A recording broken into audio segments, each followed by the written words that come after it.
Good morning and welcome. Welcome to the Byron Center Chamber of Commerce webinar series, Call on Your Chamber. Today's topic is social distance, not social disconnection. We will be reviewing ways to stay connected while working remotely. I'd like to thank everyone for being here today. We know that you have many choices when it comes to webinars in this time of crisis, and we just want to say that we appreciate you being here and seeing value in the information that we want to share with you. At the end of this presentation, we'll have an opportunity for questions and answers. So at any point during the presentation, please feel free to ask your questions in the comment section, and we'll review them and ask them at the end. At this time, I'd like to thank our strategic partners. You'll see them listed on the screen. These are businesses that have gone above and beyond, realizing that their partnership benefits not only their business, but the entire Byron Center area. Without their support, we could not continue to offer thoughtful programming and support to our business community. We're pleased to offer video sponsorships for our webinars. Today's sponsor is Hattie's Calling. Every Child Wakes Up. I now introduce you to the founder and executive director, Sandy Bromley. Hi guys, thanks so much for having me. I just want to tell you a little bit about Hattie's Calling. I started this organization in 2015. It was after my daughter Hattie passed away at daycare. She suffocated on a blanket, and so she was 9 months old. So her death was completely preventable, and I was shocked to find that out. And so many people don't know about safe sleep. So we made it our mission that every child wakes up, and we do this by providing safe sleep sacks with Hattie's story attached, cribs and pack and plays to the West Michigan community, and really any baby who needs safe sleep. So we also provide safe sleep education, and I'm just so thankful for this opportunity to talk about safe sleep and how important it is, because in Michigan, one baby dies every 3 days from unsafe sleep, and nationwide it's 10 babies every day, and these deaths are 100% preventable. So getting out our story and also just the education is what can really prevent this from happening. So thank you so much. Thank you so much, Sandy. We really appreciate you taking the time to be here and letting us know about Hattie's Calling. And your link to your website is also going to be on our website. So if anybody wants any more information, they can get it that way. Thank you so much, guys. Thank you. Have a good class. Thank you. I would now like to introduce today's speaker, J.R. Muller. JR owns West Michigan Technology and Design Solutions, specializing in managed IT, websites, and virtual CIO consulting. His more than 20 years experience in technology field includes helping launch a major online retailer, service as CIO of large manufacturing companies, and extensive social media connections with business professionals. JR often says, "We speak tech and human." Something he values in his ever-changing technology world. All right. Welcome, JR. Hi. Thank you, everybody. How you doing today? So we're going to talk a little bit about working at home. Obviously, things have changed with our current state of affairs here in the United States. Work at home has become a very popular thing now, almost a necessity for everybody. I'm going to show you a slide deck I have on working at home. I'm going to talk about some power tools and software tips as well. So let's just get right into it. We'll have some good questions and answers at the end of it as well.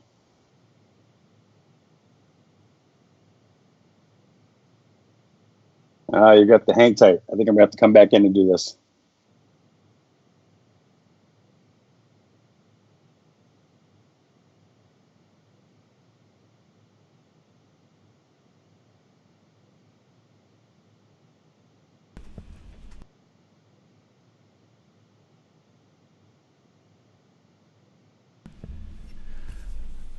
Please be patient. We will be working to get JR back on the feed here real quickly.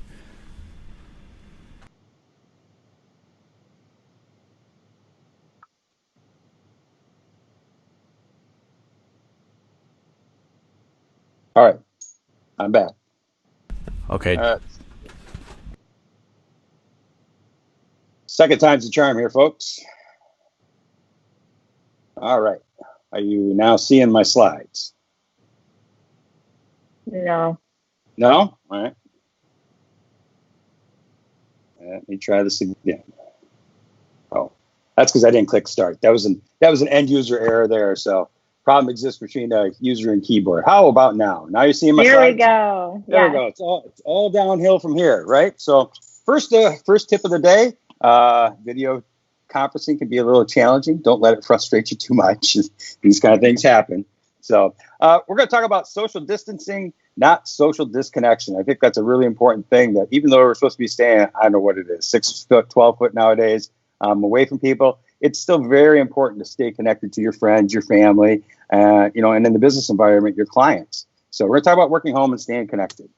First thing in the morning you got to do is get dressed. Now, I'm sitting here in my PJs still. No, just kidding. I'm actually I'm fully dressed. I'm in my normal work attire I would use every day. It says, I just kind of read through these. You don't need to dress as formally as you might for work, but the simple act of changing clothes serves as a signal that it's time to wake up and get things done. Don't underestimate the power of putting on clothes suitable for public viewing. It makes you feel human and confident and helps draw the line between being at work and being at home. Feeling human might seem like an odd thing to have to actively think of, but it's especially important at a time like this, when the breakdown of your everyday routines might make you feel cut off from your normal life and the real world. Second thing, designated workplace. Very important to have your own designated workplace. If you're used to going into the office each day, the separation between work and home is physical, and you want to try to recreate that as much as possible with the designated physical workspace at home. You may scoff at the idea of a separate room for a home office. Like me, if you live in a small apartment or something like that, I'm writing this in the room that's in my office, kitchen, living room, and dining room all in one. So this is my buddy's sled deck. I'm actually at home here, but I have a designated area in my home, private little office. You should definitely try to stay off, just so you have privacy and you get that feeling that you are back in the cube world at work. Number 3. Keeping clearly defined working hours. Just as you designate and separate your physical workspace and life, you should be clear about when you're working and when you're not. You'll get your best work done and be most ready to transition back to the office if you stick with your regular hours. Plus, if your role is collaborative, being on the same schedule as your coworkers makes everything much easier. The biggest difference between working from home and working in the office is that you're in charge of your environment and have to treat yourself like an employee. That means holding yourself accountable, but also recognizing when enough is enough, just as a good manager might.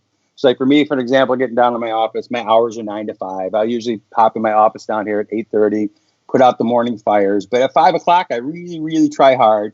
My wife will tell you I don't do this all the time, but to get out of this office and just separate for a while and get away from the work day, which is definitely a good thing to do every once in a while. Number 4, build transitions into and out of work. So your morning commute, when you're heading into work, not only gives you your work from one physical location to another, but it also gives you the brain time to kind of prepare for work. Just because you're not traveling doesn't mean you shouldn't carve out equivalent routines to help you ease in your workday.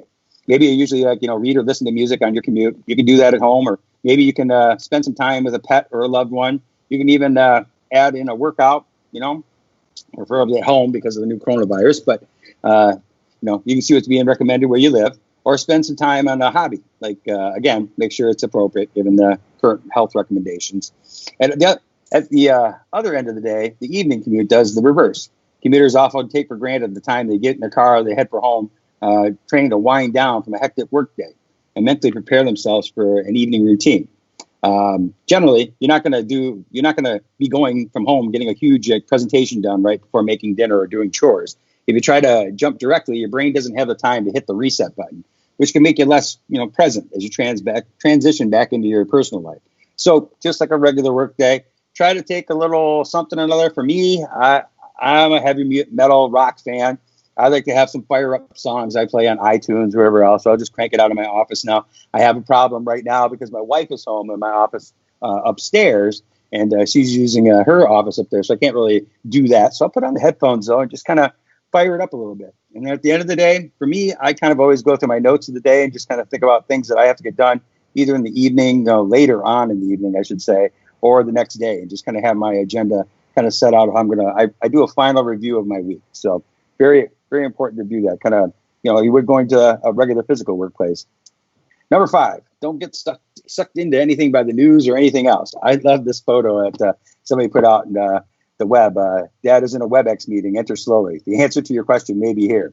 upstairs in your bedroom. I don't know what it is for dinner. Yes, a piece of fruit. It's in the wash. Not now. What can I drink? Water. And so his dad is putting an actual physical sign to kind of separate his kids always busting in on his stuff. And that's important. Distraction is one of the big challenges facing people who work from home, especially people who aren't used to it. Your home is right in front of you. That means that whatever you're usually thinking about getting home to after work is now right there in front of you. And it's human to get distracted, but you need to be wary about how much you let yourself get distracted. You probably only take a few breaks throughout the day at the office, and that's fine to do at home too. Just using that time to throw in a load of laundry is okay, but try not to look at your new work arrangement as an opportunity to finally clean out the closet or anything else that takes a lot of sustained focus. Right now, one of the biggest distractions is the news. And if you're working remotely because of the new coronavirus, checking in on COVID-19 updates is going to be at the front of your mind.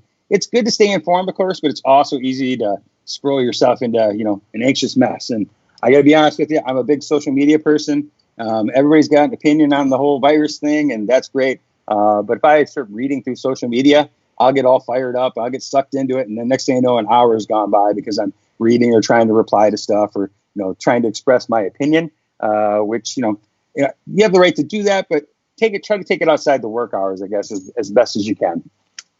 Number 6, communicate. So if you usually don't work from home, chances are there will be some bumps in the road if you suddenly have to go fully remote, which a lot of us have had to do. For me in IT, this is just a regular day. I've been doing this for 2 or 3 years from home. I used to actually have physical offices in Byron Center and actually close those down because I thought it was more important to get out there and meet people where they were at, coming into businesses like that. But, especially with your manager and direct reports, if you have those people when you're working from home, either before you make the switch or as soon as you know what's happening, you got to come up with a plan that lays out the expectations. And doing the same with anyone you usually work with collaboratively throughout the day. This plan is likely to change as you go, and that's okay. This is a new situation for everybody, obviously. So make sure to circle back and change the plan if problems come up. You'll also encounter unique challenges as you try to do your job remotely, which can vary greatly depending on the type of work you do. Don't hesitate to reach out to the same people you would usually turn to for help, even if you're not in the same building as them. So, obviously, we'll talk about some of the power tools here. Video conferencing, very popular right now. Emailing, et cetera. I was talking to a U.S. postal worker from Pennsylvania a couple nights ago, and he's like, man, I'm answering emails all the time now. I'm kind of bored because I just wait watching my inbox. You don't always have to. It's good to be communicating all the time, but also don't be afraid to take a break from that as well when you need to. Number 7, don't forget to socialize. When the whole office suddenly starts working from home, you're cutting a lot of the casual social interactions you're used to having throughout the day that help you feel less lonely and break up the monotony of work. People forget that they need to be around others because it's the small talk and the random, fire alarms to keep your days feeling unique and prevent that hamster wheel feeling when you work from home. You don't have that. So let's combat this by talking with your coworkers throughout the day through Slack, calls, text, Zoom, however your company communicates. If you usually ask your coworkers about their weekends, make sure you keep doing that. Email them, text them, whatever. You usually comment to them about specific topic. Reach out to these little interactions; they go a long ways. I also suggest setting aside time to talk or to catch up one-on-one with coworkers. So actually schedule that into your day. When you're working remotely, you often get a lunch break with a colleague. Still feel free to do that. Call the colleague over your lunch hour and just talk on the phone, or call the colleague and do a video chat, eat your lunch together. But those breaks are very vital. Even if you're not leaving your home, it's even more important. You can also schedule a morning video call kickoffs with your whole team, so you can make space for that first getting together. When I was an IT director, I used to have a Thursday. I called it the huddle, and there really was no agenda to the huddle. It was just, hey, everybody, we're going to meet in my office at 2:00. We got just 1 hour. Tell me and everybody else in the team what's going on, and just we'll figure it out from there. If we have to have sub meetings for that or whatever, or figure out what projects are going on. But just having that 1 hour that we designated, it was from 2 to 3 every Thursday, with a team of 6, and we just we wouldn't even go around the table. Just say, hey, what's going on, everybody? And we just sometimes I bring in a treat or something like that for that meeting. But very important to keep people connected. So those are the 7 tips of working from home. Now we're going to talk about kind of the gear that you need. So first of all, some basics. Obviously, you need a computer. Monitors are kind of crazy. First couple of weeks of the virus coming down, Best Buy was actually out of monitors because everybody loves to have a second monitor. So most people know this already, but some maybe not. If you have a laptop you've taken home, usually almost all the laptops have a way to hook up a second monitor, and so you can have two screens.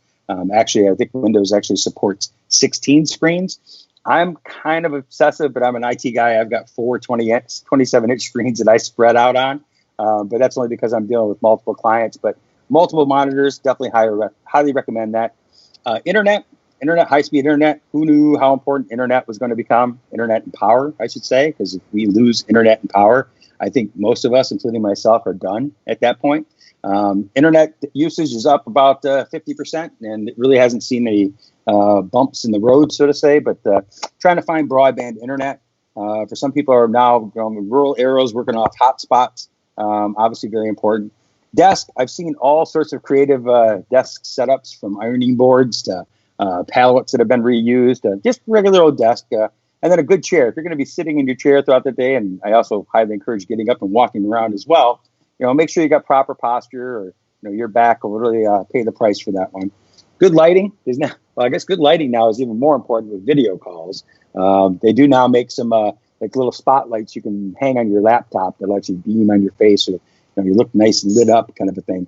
But just trying to find a well lit place. In my office here, I'm at a basement that's over half level, so I actually have a window that looks out on the outside world. Some days it's really good. Other days it's kind of depressing, like today, because we have actually snow on the ground outside the window. So telephones, definitely have a good telephone line. Voice over IP is kind of a thing that's been around for a while, but now even more important for work at home people. Some of the companies I supported were all set. All they had to do is really unplug their phone at work and take it home and plug it in at home. We're going to talk a little bit about Zoom. I like Zoom as a video or as a voice over IP platform, but there's a bunch of them that are out there. Most of the modern day ones allow you to take calls on a physical phone, maybe even answer them on your laptop, your iPhone, your iPad, brings them all at the same time. Software, we'll talk about more about software. Webcams, I didn't realize this, but maybe it's changed now this week. But Logitech announced last week that every single line of their webcams was sold out. So trying to find a good webcam. I recommend a Logitech Brio. It's a nice high-def camera that works really good. Of course, cell phones. Most all of us have cell phones, and then a good printer as well. So now we're in this we've got our gear. We're all set up. We're sitting at home. I really want to encourage you. You have to kind of think about things, not only if you're a solopreneur, or if you're working in a company, or you're even a brick and mortar business. We've got to think differently. People are not coming into your storefront. People are not coming into your office. You're not having conference room meetings. A lot of those things, any group meeting is kind of restricted. So, but it's still important to stay connected with your peers. So social connection is good for psychological health and task completion habits. Do what you can to bring your peers into your circle. Ask them questions and alert them when you have something going on. It could be a joint activity for students. If you don't have a virtual study group, now's the time to make one. So all of us need non-task interactions alongside from getting work done. So communication builds trust, particularly through a narrow medium such as virtual rather than face-to-face. Set aside the first 5 minutes of any meeting for just check-ins. So don't just get right into it, which I kind of did here. You guys were talking to us back and forth. Maybe we had to do a check-in, but that's kind of the way. How's it going? Kind of a deal. There's a great. If you watched last Saturday Night Live, they did it all via Zoom, and they kind of did a check-in with everybody, and it's kind of a funny one. So definitely check that out. You've got Netflix or Hulu, I believe. But there'll be plenty to talk about during the next few weeks and even months. So shared emotion is vital. So don't ignore yourself and others' moods. If a virtual partner is feeling down and you're giddy and goofy, that's not really helpful. Empathy matters. It builds trust and keeps the relationship going, even though the emotional cues are harder to pick up on. The shared experience, the synchronization is what matters. So use face-based interaction when you can to show support, and you'll get support. Work differently. So in our businesses, we've got to think about different things that we're using now. These are become now the hot tools. Video conferencing, programs like Zoom, Teams, Skype we're using here today, Hangouts, FaceTime, all of them valid tools. They all have their values and points, whatever. Different companies use different things. Content management, I'm going to talk about Contacts Plus today, Thrive, HubSpot, Close or some other apps that are out there.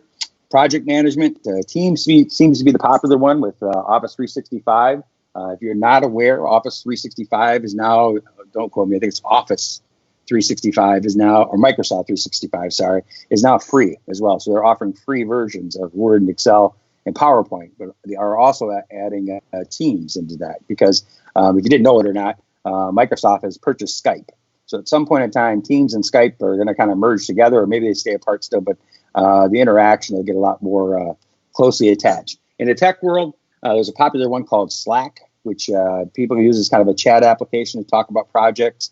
A couple other ones for managing time. There's one called Serene and Daywise that kind of help you log your time through the day. So if you have billable hours or you just want to see where you're kind of spending your time, I really recommend those.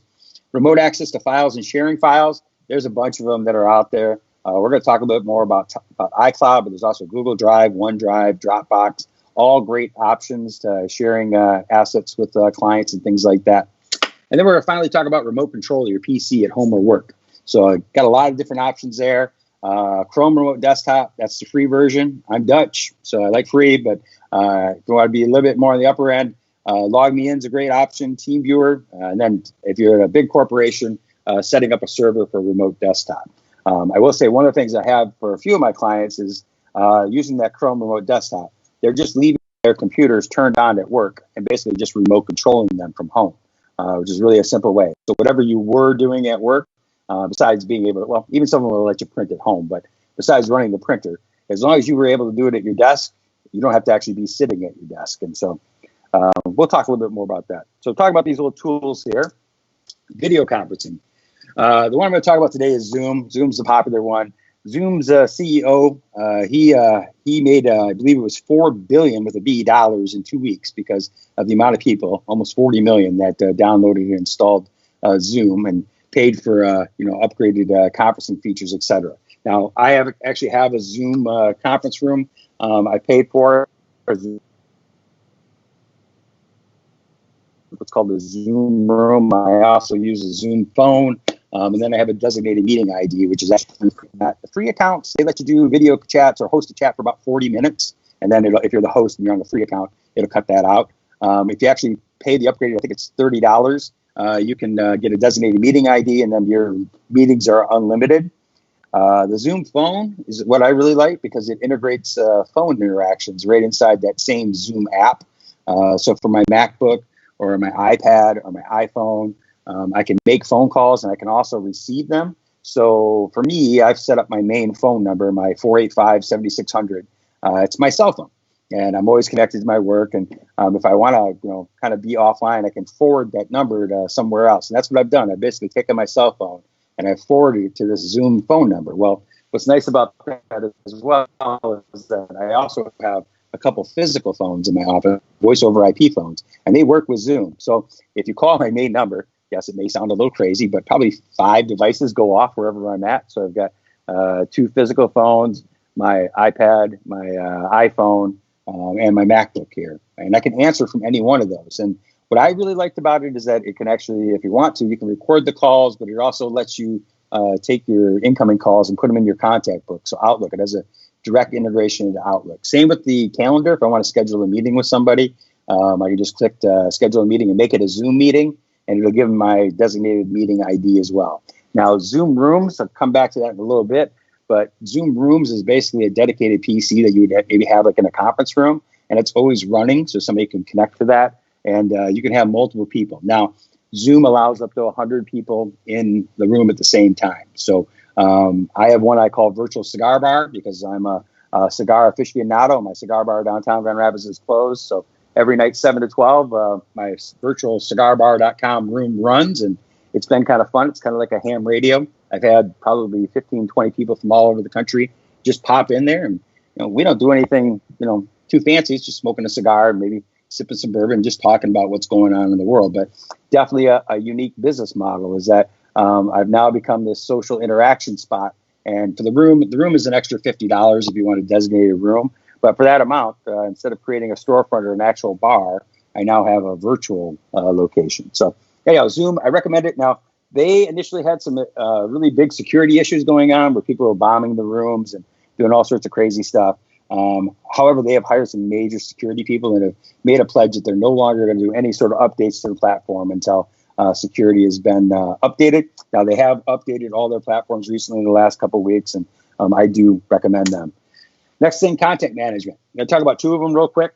First one's Thrive. Thrive, I'll be straight, is the one that we resell here through WMTDS, but I've used a lot of contact management tools to stay in touch with all I've got about 10,000, 12,000 active contacts in my contact book from around here. And so to manage all that, Thrive, www.thrive.com, is an all-in-one web-based tool. It's about $200 a month, which is a little bit pricey, but it does a lot of things. It'll manage your address book, emails. It'll allow you to text, actually, your clients if they give you a mobile phone number. We can have text conversations back and forth.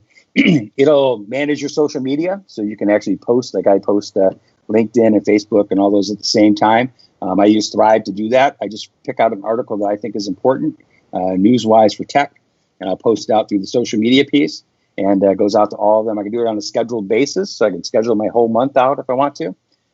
It'll manage your reviews. It'll make sure you're listed correctly on all the different search engines. It has a booking tool, handle documents, quotes, sales, marketing, customer portals, which I really like. So if you want to check it out, just check out my website, westmichiganit.com. All the links in the homepage are through Thrive, and so you can see a little bit about that. Then more on the, I won't say free end, but $10 a month end. One of the apps I've used for quite a few years now is called Contacts Plus, and it's available for Android or iOS. It also has a web-based version, but what it does is kind of unique, is that it'll sync all your contacts from 365, your Office, Outlook, Google, iClouds, and basically it fills in all the information. So it goes out and it searches the web for anybody's picture, like on Twitter or Facebook or LinkedIn, or job titles and things like that. And if you don't have that information in there, it'll automatically fill that in. It'll clean up your duplicates. It even goes out as far as checking emails. Like I think it does it like once a quarter, and making sure that emails are still valid. If they're not valid, they'll actually mark them off. So people, it's about $10 a month. It also has a feature where you can take a picture of a business card, and they have people who hand subscribe it, put it into your contacts. It's a great tool. It's the best one I've ever used. For $10 a month, I highly recommend it. And now we're trying to stay in touch with people. It's important you got the right contact information. Project management, teams. Really, there's used to be the to-do list was very popular. There's a program called Wunderlist that was used for quite a while. Of course, Microsoft Projects. But now most of my bigger clients are big into teams, and they'll make a team room for whatever project they're working on, and that stores all their documents, all their chats, video conferences they can do from there, etc. So it's kind of an all-in-one. Teams is free. You can find it at teams.microsoft.com. You have to have a Microsoft account, or you have to have a 365 account. But if you haven't messed around with it, I know it's the second one to Zoom right now, so a lot of people are into it at the moment as well. Remote access to files. I just mentioned this for everybody who's an iCloud iOS user, and that the new update that's coming out, which I believe is already in this one, maybe it's not, iOS 14 is coming out this fall. I'm a beta tester, so I've been using it for a while, but the iCloud Drive, which I think for $10 you can get 2 terabytes of storage out there, is now basically duplicating Dropbox, in that you can right-click on a file or right-click on a folder and share that to anyone who's got an email address. So it basically makes a web-based folder they can come into, just like Dropbox, and so really easy to collaborate. Now, for me, not everybody lives in the mic. I mean, 95% of my time is spent on Windows computers, but myself, I run it Mac. I'm Mac all the way through, and the only reason I am that way is because of continuity, is what I call it, because I can actually put a document on my desktop on my Mac, and I can get to it on my phone. I can get to it on my iPad. So if somebody text messages me, my iPad, my iPhone, my vehicle outside even goes off, my watch goes off. So it's the only platform out there that you can go from device to device through the workday, which I really like for work at home, because I can start working like on this PowerPoint's a perfect example. I started it on my iPad, and then I came down and worked on my Mac. I didn't have to worry about transferring files or anything. They're just there all the time. So check that out, iCloud Drive. You can also, if you didn't know this, can access your files from iCloud.com. And so if you go iCloud.com in your web browser, you can get to all your iCloud stuff, including your contacts and stuff like that, from any web browser. So definitely check that out. acting differently. So businesses got to change. I just talked about a lot of new, I call them tool brush or paint brushes I just gave you to add into your war chest, so to say. So some of my recommendations for working with your customers differently: text your customers. Okay. That being said, there's many platforms that can do it. You can also just do it old school. I've done this for a long time. My main number, like I said, goes to my cell phone. It's also textable. Textable? That's my word of the day. You can also text that number. And so our main number, if you send a text, it comes right into me. I can also route that, though, to other people if I need to, which is kind of nice. People read text 80%. People read emails maybe 50, 40%. I'm being generous there. But text is definitely the way it goes. Much more personal information. So if you have a list of customers that are out there, even just checking in with them and saying, hey, how's it going? Do you need anything from us? And, we do curbside pickups, that kind of stuff. Then online, joining your already established social groups that are out there. Obviously, there's a lot of different support things that are out there. Facebook, obviously, is where the numbers are at. I also recommend meetup.com. Most of the groups have changed to having virtual meetings. There's 2 or 3 here in Grand Rapids where they're doing business networking online. Nextdoor is one that's used for your neighbors. So it's a kind of a local, not Facebook, more of just a communication tool. Alignable is another one that's great for business. It's kind of like LinkedIn, but business to business instead of person to person. The other key thing I see is updating your website, because your website is now your new storefront. Nobody's coming to your physical storefront. So make sure your website's up to date. If you check out mine, I've got some really easy communication tools I keep right in front, right center, that people can text me or contact me. Definitely make sure you've got an easy way for people to contact you electronically. And then don't be afraid to step out of the box. And it ties into number 5, video recording and YouTube. It's your friend. Most people don't read websites. They love video. They love video testimonials, things like this. You guys are all watching this today. Printed word is still great. Don't get me wrong, but video is really where you can show yourself, show your personal connection to your customers. Don't be afraid to stand out there and put a video testimonial out there that says, hey, we're trying to adjust to these times. If you need us, whatever, we'd like to work with you. Just contact us. So the remote connections with clients and customers should be encouraged, and offer services via FaceTime, Zoom, Teams, etc. So getting into that, I talked about my virtual cigar bar, my Zoom meetup is my example. A couple other examples here in the Byron Center area. So I got this new camper my wife gave me for my 50th birthday, and I saw a couple things I wanted from Camping World. And I read on their website, hey, they have personal shopping. I'm like, what's that all about? Well, you on an email, send them an email of everything you're looking for with the part numbers, whatever else. And then they'll call you up on the phone and say, hey, this is Joe. Get your stuff together. Just want to confirm these are the things you're looking for. Basically, Joe takes your credit card, and I just basically roll up onto Camping World, park in the designated spot, pop my trunk, and he just tossed it in there, and I roll away. Now, Target has something like that. Family Fare has that for food. But just thinking about all these other businesses that can do, if they're allowed to be open, I should say, curbside service. Because even after things get lifted statewide band-wise, people are not going to be comfortable coming in group spaces, et cetera. So the curbside options, very important. I've also got a couple counselors who are doing websites with me that they're now doing. They've always had the ability to do it, but now just a little bit more intense, checking in with their clients via FaceTime or video. Even like financial planners, that kind of stuff, trying to schedule up a FaceTime to talk about your financial planning during this time, et cetera. So remote service. This may sound kind of crazy, but I do know plumbers. I've done this in IT before, where basically just take somebody and get on a FaceTime call and have them, do what they need to do. So helping somebody remotely. And then having member events virtually through the chamber, churches, or organizations. So anyhow, last slide here said, who led to the digital transformation of your company? Was it your CEO, your CTO, or COVID-19? Right. So, before this, maybe 20% of the workforce had an opportunity to work from home. Now it's almost 90% of the workforce working from home. So it's definitely changed our environment. Other countries like Japan have been using this for a very long time. But there's also, I just want to talk about for just real quick, the technical aspect of this is that you guys are all working from home now. So why do you need the 4 walls back at your cube?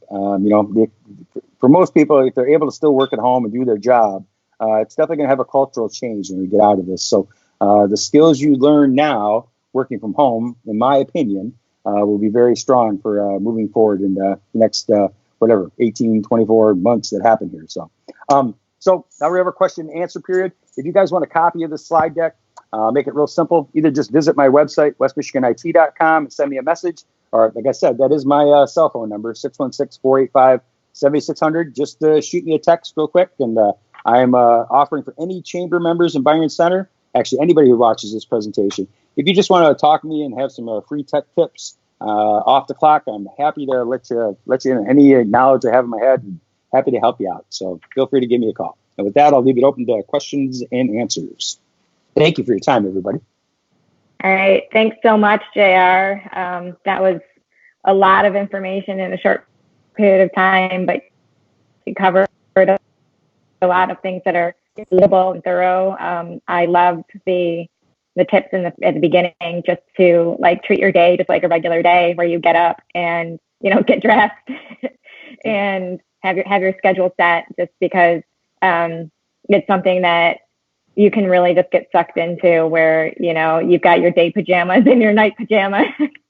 But I think it's good for your psyche to just get up, take a shower, put on makeup, put on regular clothes, and get ready for the day, because that can really set the tone, as well as some other tips that you've suggested here. You did a really great job through your presentation. All the questions that came up during the presentation, you actually answered while we were going through. So that was pretty awesome. So you were talking, and the question came up, and then sure enough, a short period of time, you covered the answers. So I think I apologize if I was talking at tech speed. So I get going on this tech stuff, and I'll be going a little fast. So if you have any questions, again, feel free to reach out to me. Happy to talk to anybody about anything. Yeah. So thank you so much just for offering your advice. And it's good to have your contact information on that slide. We'll make it available on our website as well. Thanks again to Sandy from Hattie's Calling for being here and introducing everybody to the wonderful organization, and to everyone who took the time to log in. I encourage you all to look at the website for a full list of upcoming webinars, and we'll have recordings of all of the past webinars as well. And a special thank you to Bill Sullivan for his technical support. Couldn't do it without you. And this is your Chamber of Commerce wishing you well. Thank you for joining.